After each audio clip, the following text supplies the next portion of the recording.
In this episode, we will hear the thoughts of Black women and creative hair technicians. We will also learn about BDNF, thoughts and what thoughts do when they travel through the body, and collective solution ideas.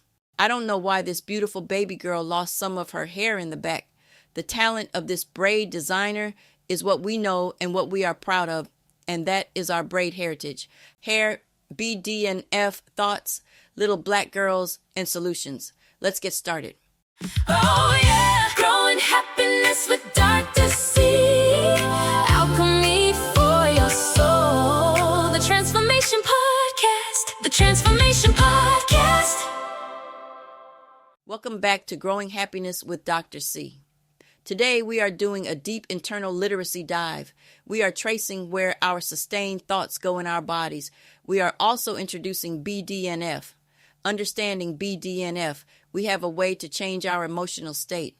Let's get a quick background on why we need this information. Let's be real here. We think we are raising her. For maybe 3 hours a day, we are. The rest of her attention belongs to school, to her friends, and to someone with a ring light. And here is what I want you to sit with. Your daughter has a thought about her hair today. Not one. Many. Do you know what that thought is? Neither do I.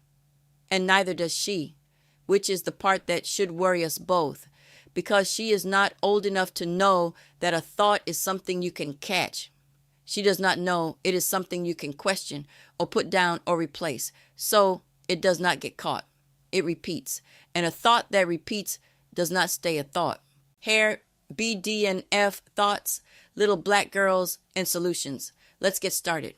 That we have going on within our community, it's become an addiction. It's become a problem. It's become a problem in the youth as well. I've had 3 or 4 girls, like ranging from the ages of 12, preteen 12 to 17, tell me if I don't have a bust down on, I don't feel pretty. That's a problem.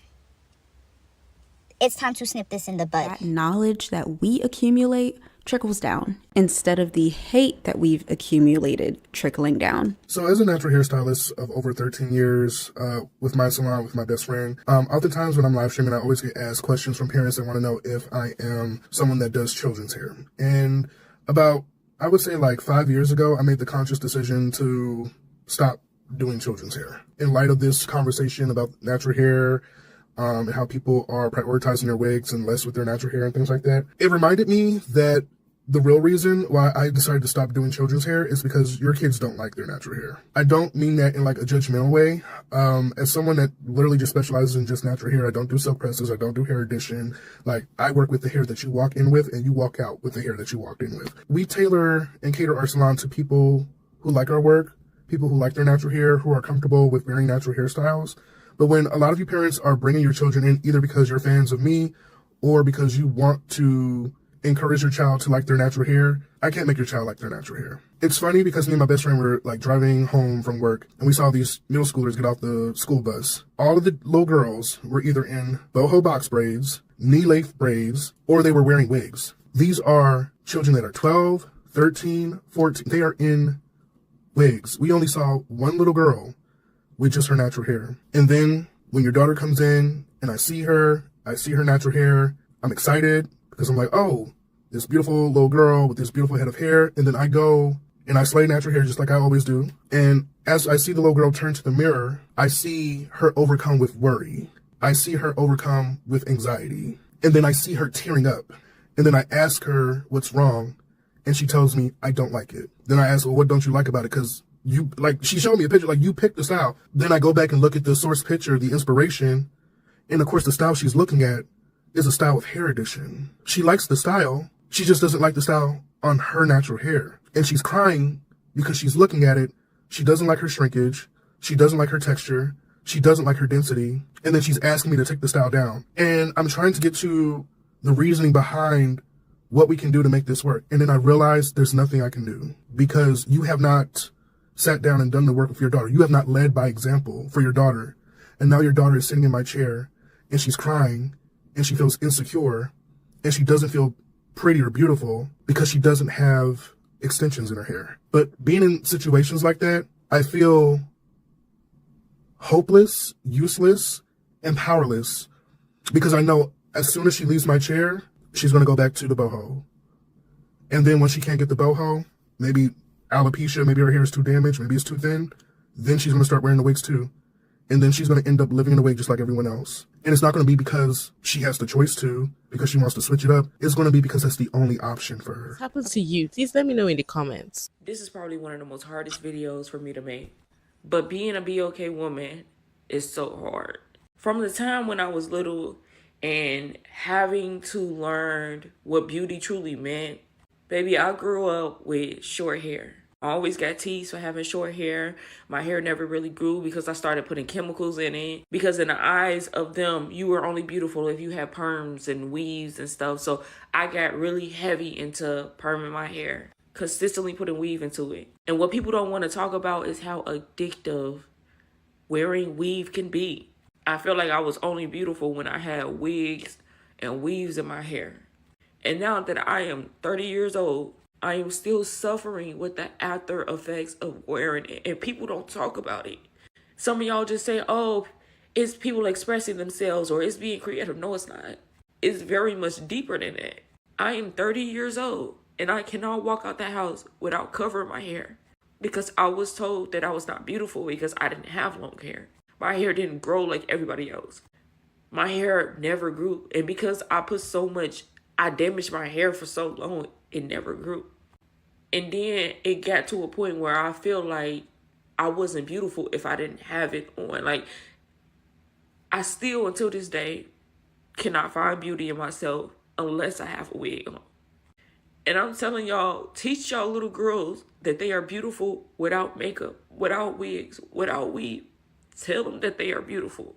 Because then when they get older, they don't feel as beautiful when they see their natural self. And also, make sure y'all are taking care of y'all hair. Make sure y'all are putting water. Make sure y'all greasing it. Make sure y'all are properly taking care of y'all hair.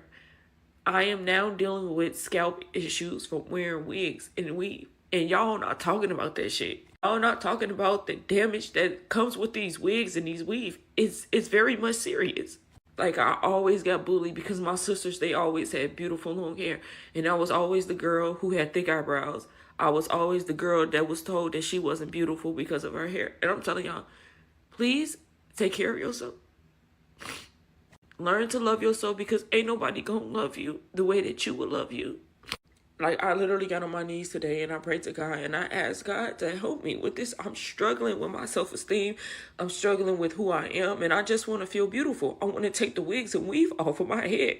But I just don't know how to find beauty within myself and not caring what other people think. This broke my heart. This broke my heart in so many. I do not look feminine with natural hair. Some women have the confidence, they have the beauty to be able to pull off a short natural. I do not. And I think most black women do not. They do not. And for a lot of, I know me, I feel prettier with wigs or straight hair.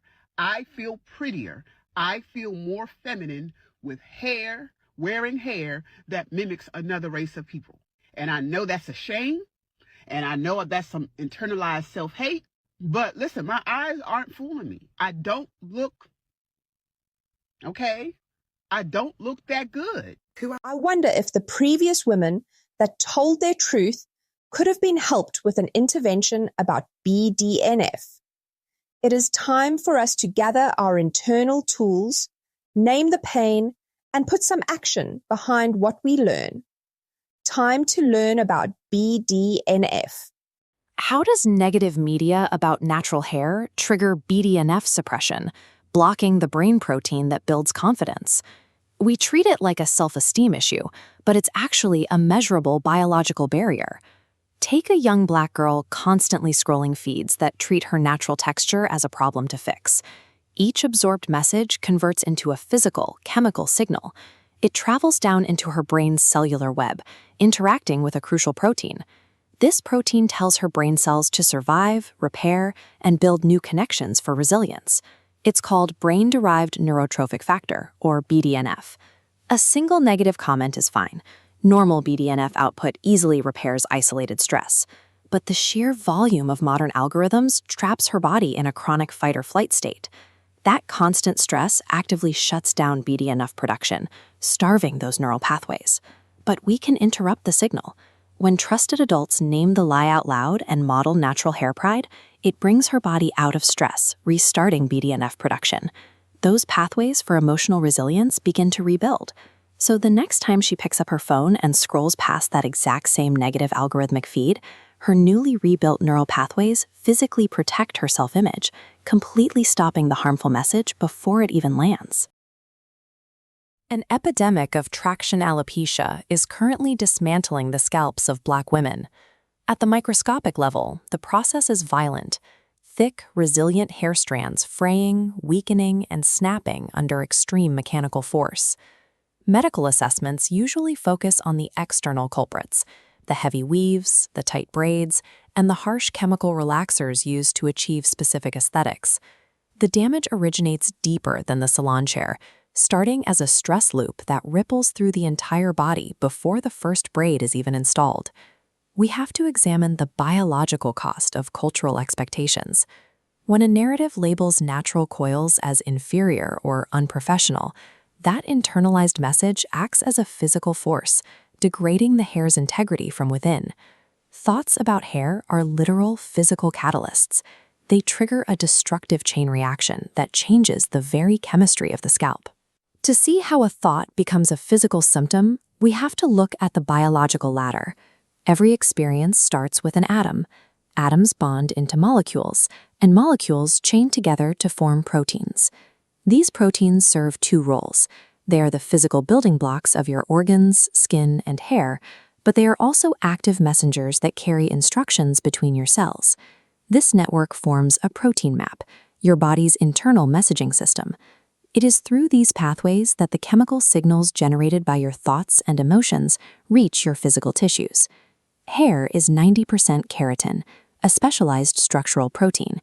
This means the actual architecture of a hair strand is a direct extension of this sensitive communication network. Because the body reacts to every chemical message it receives, a chronic negative thought alters the environment bathing your hair follicles. Your scalp reflects the chemistry of your internal narrative. This graph tracks BDNF, a plasticity protein that functions like a gardener for your brain and nervous system, helping cells grow, survive, and repair themselves after stress. When a woman carries the weight of hair shame, her stress hormones spike. This shift causes BDNF levels to crash and triggers localized inflammation that settles right at the roots of her hair follicles.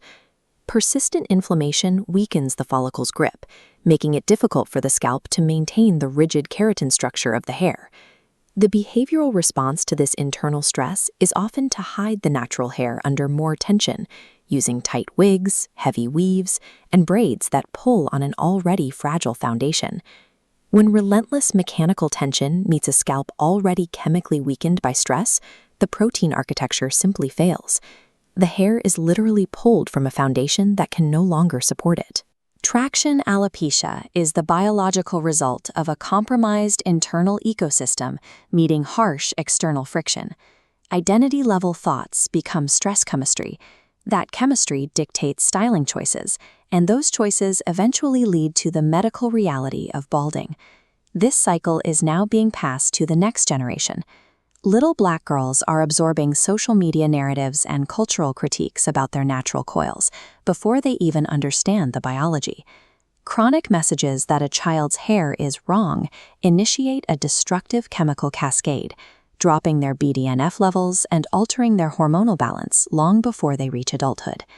Reclaiming hair health requires looking at the whole body. In this framework, your identity, the soul, and your inner driving force, the spirit, interact directly with your physical biology to determine the conditions under which your cells thrive. Changing the narrative for a young girl shifts her internal messaging environment.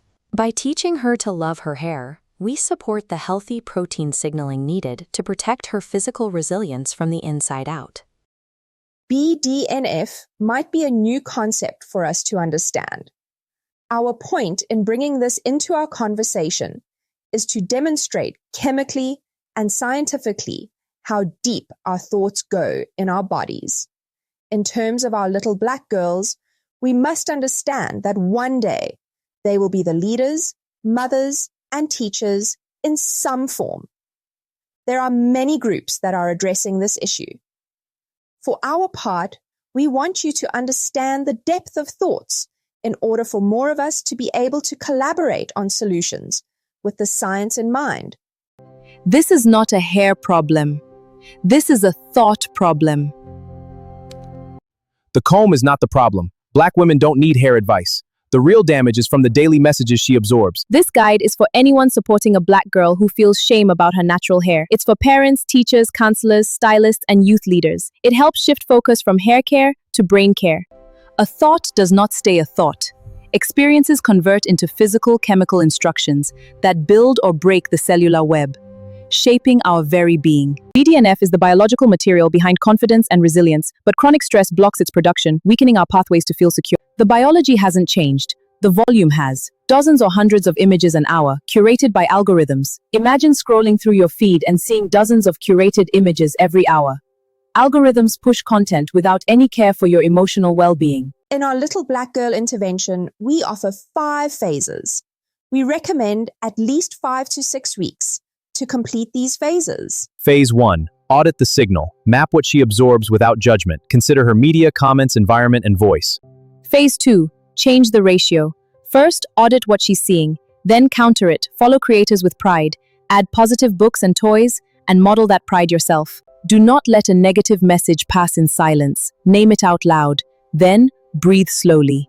Modeling shows the beauty in natural hair. Let trusted adults model natural hair pride out loud and see many beautiful examples. Phase 5. Monitor and sustain. Revisit your audit monthly. Look for fewer negative comments, less self-talk, and calmer reactions. We stop trying to fix her hair and instead protect her pathways, giving her brain the environment it needs to build the resilience she deserves. This is the end of the introduction to the Little Black Girl intervention. Today, my goal was to offer BDNF as a protein of interest to our goal. The goal is to help little and big black girls understand what our thoughts are creating inside our bodies. We can create BDNF by both exercise and changing the messages we think and say. Adults must understand the concept so we can then teach it. Passionate, engaging conversations just are not enough. So we need a full body action plan to save our little and big black girls, not just a conversation, no matter the level of passion. I want to hear from you. Drop your thoughts in the comments and tell me what you are observing in our little girls. And if this episode moves you into real action, reach out to me directly. Let's talk about what we can build together in families, in schools, and in the community. Don't forget to download your free workbook. Like, share, reach out. We, the Lionesses, can transform the thoughts of our little girls. We have the power.